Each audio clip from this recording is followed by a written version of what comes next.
बिस्मिल्लाहिर्रहमानिर्रहीम। अस्सलाम वालेकुम। बेटे, आज का हमारा टॉपिक है लेसन प्लानिंग के ऊपर।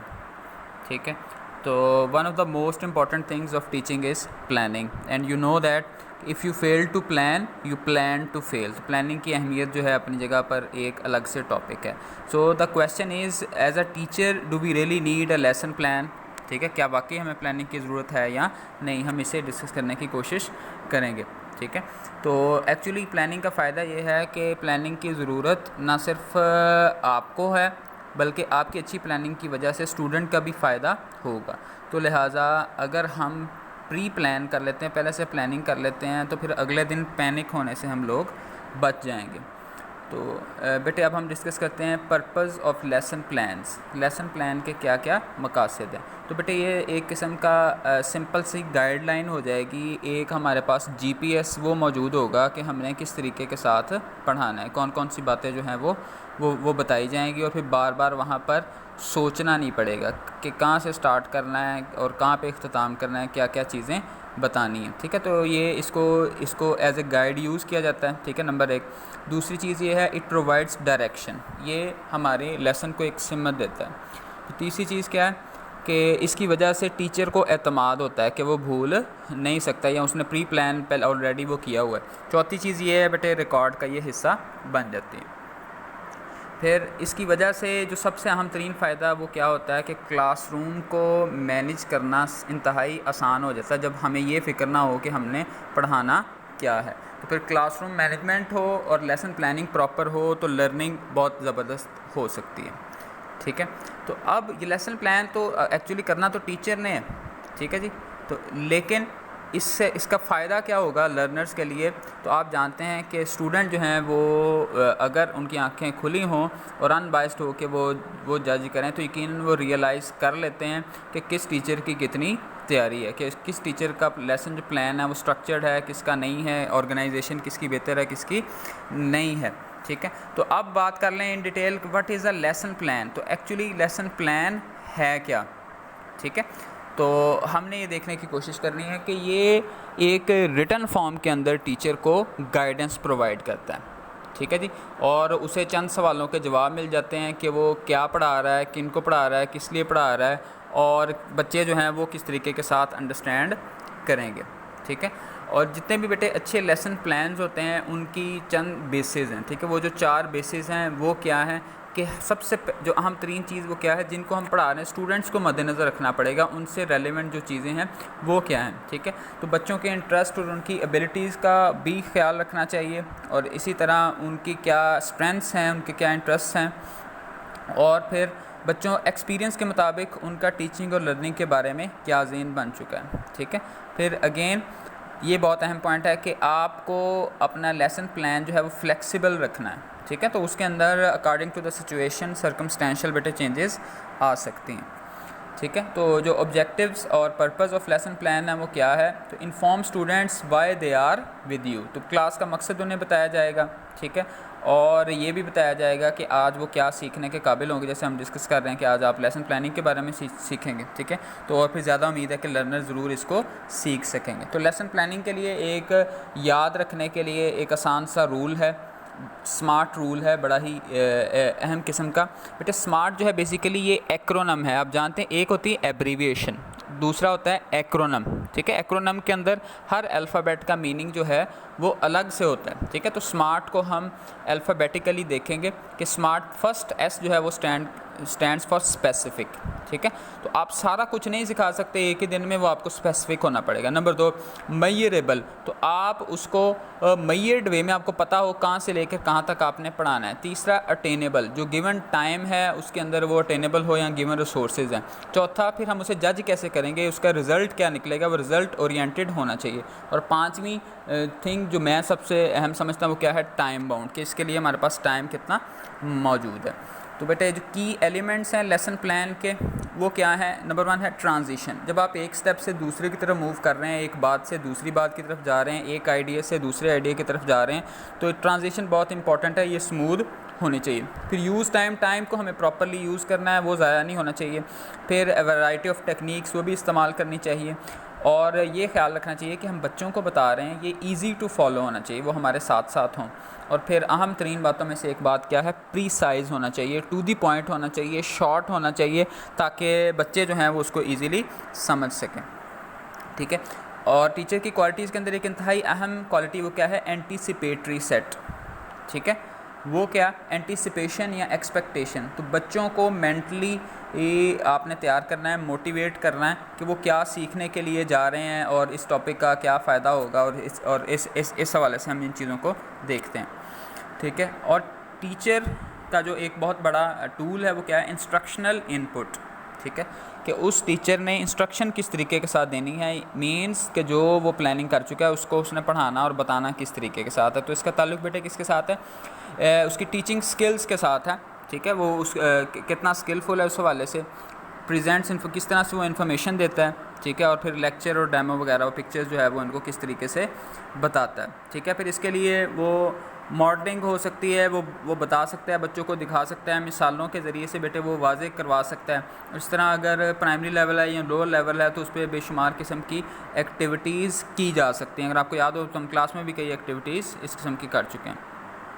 इस तरह डिस्प्लेज़, फिर इसी तरह ये बेसिकली चल रहा है कि टीचर बच्चों को इंस्ट्रक्ट कर रहा है तो उसके लिए उसके पास डिफरेंट कंटेंट के लिए डिफरेंट रिसोर्सेज मौजूद हैं। ठीक है, जो तो लर्निंग मटेरियल्स जिनको अमूमी तौर पर वो दिखाया जाता है, एविएट्स वगैरह हो सकती हैं, पिक्चर हो सकती हैं, मैप हो सकता है।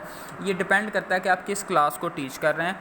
ठीक है, और अहम तरीन चीज़ों में क्या, टेक्नोलॉजी का इस्तेमाल। आप हमारी क्लास का जो बेसिक इंटरेक्शन है वो भी किस वजह से हो रहा है, इस टेक्नोलॉजी की वजह से ही हो रहा है। ठीक है, तो उसकी जो लेटेस्ट टेक्नोलॉजीज़ हैं उनको यूज़ किया जा सकता है, इंटरनेट, पावर पॉइंट है, स्मार्ट बोर्ड है, ये सारी की सारी चीज़ें इनके ज़रिए से टीचिंग को अट्रैक्टिव बनाया जा सकता है।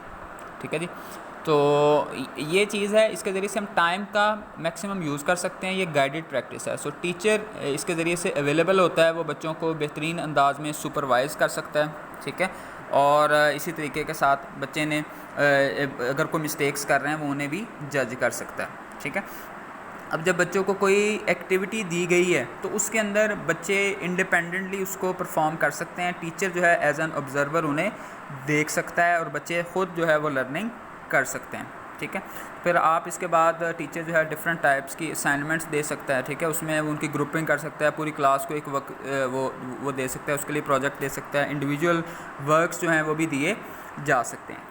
अब लर्निंग आउटकम्स बेटे, इसके लिए आपने ये 3 चीज़ें जो एजुकेशनल पॉइंट ऑफ व्यू से पेडागोजी में आपको वो बार बार आएंगी, वो क्या है, जो भी बेटे लर्निंग है उसको अमूमन उसके 3 जो बेनिफिट्स या 3 डोमेन्स हैं वो हमने देखने की कोशिश करनी है। एक है कॉग्निटिव एबिलिटी, यानी आपकी मेंटल एबिलिटी। ये बेटे जो आपके जितने मार्क्स आते हैं, आपके जितने नंबर आते हैं, उसका ताल्लुक आपकी कॉग्निशन यानी ज़हनी तौर पर आपको सवाल की कितनी समझ आई है, कितनी नहीं। साइकोमोटर हैं बेटे, ये इनका ताल्लुक फ़िज़िकल स्किल्स के साथ है। ठीक है, जैसे मिसाल के तौर पर अगर वो जो टेक्निकल एजुकेशन बच्चे इख्तियार करते हैं या वोकेशनल ट्रेनिंग जहाँ पर दी जाती है, तो जैसे मिसाल के तौर पर अगर आप सिलाई कढ़ाई का काम शुरू कर देते हैं तो सीना जो है ये भी एक स्किल है, तो ये साइकोमोटर उसकी आउटकम होगी। और अफेक्टिव डोमेन्स, ये one of the most important चीज़ है, वो आपको उसका ताल्लुक आपके बिहेवियर और आपके बिलीव्स के साथ है। ठीक है, तो जब आप कुछ टीच कर रहे हैं तो आप ये देखने की कोशिश करेंगे कि कॉग्निटिव आउटकम्स उसकी क्या है, मीन्स के इंटेलेक्चुअल आउटकम्स उसकी क्या है। उसके अंदर क्या होगा कि वो इसके ज़रिए से जो भी उसने थ्योरीज़ पढ़ी हैं, कॉन्सेप्ट्स पढ़े हैं, तो वो उनके कैसे अप्लाई कर सकता है। ठीक है, फिर इस तरह से साइकोमोटर डोमेन में वो जो स्किल्स हैं उनको लर्नर डिस्क्राइब कर सकता है। और अफेक्टिव डोमेन में they describe feelings and attitudes which shape our behaviour towards people, work and our world. तो ये हमारा बेसिक बिहेवियर है जिसको मोल्ड करने की कोशिश की जाती है। और मैं आपको डेफिनेशन बेसिक बताई जा चुकी है टीचिंग की कि ये रवैये में मुस्बत तब्दीली का नाम है। ठीक है जी, तो अब सबसे अहम तरीन सवाल ये है, जो आपने पढ़ाया आपको कैसे पता चलेगा बच्चे पिक कर रहे हैं या नहीं कर रहे हैं। तो उसके लिए क्या हो सकता है, 2 वे क्वेश्चन आंसर्स हो सकते हैं। बच्चे भी आपसे पूछ सकते हैं, आप भी बच्चों से पूछ सकते हैं। ठीक है, अब लेसन का एंड कैसे करना है, तो उसका क्लोजर जो है ये भी one of the most important things है। आपने ये याद रखनी कि इंट्रोडक्शन और मिडल पार्ट और क्लोजर, ये किसी भी कोई भी कम्युनिकेशन के लिए ये बेसिक्स हैं। तो क्लोजर बहुत इंपॉर्टेंट है, आपने क्या सीखा है, क्या पढ़ाया है, at the end of the day ये ऐसे ही है कि जैसे आपने आटा गूंद के जब रोटियाँ वगैरह पकाई, अगर आप सेका प्रॉपर ना एंड पे लगाएं तो उसका कोई फ़ायदा नहीं होगा। तो क्लोजर के लिए आपको उसका एंड जो है प्रॉपरली करना पड़ता है। Bring lessons to an end, review key points, tie everything together. ये अहम तरीन चीज़ है कि बच्चों को हम लोग क्या करेंगे, एक कंप्लीट वे के अंदर एंड करते हुए कि उन्होंने आज क्या सीखा है वो सादा लफ्ज़ों में समरी बताने की कोशिश की जाएगी। ठीक है, अब जब टीच कर रहे हैं तो सिर्फ अगर अच्छा आपने टीच कर दिया तो ये काफ़ी नहीं है, बल्कि आपको रिफ़्लेक्शन जो है वो हर मौके पर सोच विचार वो करती रहनी चाहिए कि बच्चों का क्या रिएक्शन है, बच्चे किस लेवल तक सीख रहे हैं, किस लेवल तक सही नहीं सीख रहे।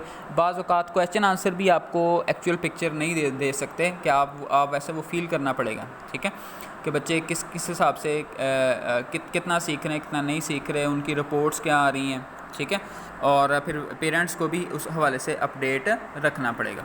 ठीक है, अब बेटे लेसन प्लानिंग को हमने कम्प्लीटली डिस्कस किया है, तो ऑब्वियसली इस सारी डिस्कशन को अगर हम सम अप करने की कोशिश करें वो ये है कि इसके लिए चंद कुछ डूज़ हैं, कुछ डोंट्स हैं, यानी कुछ करने वाले काम हैं, कुछ नहीं काम करने वाले। ठीक है, जो काम करने हैं वो क्या है कि पहली चीज़ क्या है, आपको स्पेसिफिक रहना है। ठीक है, दूसरी चीज़ क्या है, प्रैक्टिकली हमेशा आइडियल सिचुएशन नहीं होती, प्रॉब्लम्स आती हैं, तो आप पहले से एक्सपेक्टेशन रखें कि अगर प्रॉब्लम्स आएंगी तो फिर क्या क्या। मसलन अगर आपने कोई बच्चों को मल्टीमीडिया पे कोई वीडियो दिखानी है लेकिन लाइट चली जाती है या वो मल्टीमीडिया ख़राब हो जाता है तो आप क्या करेंगे।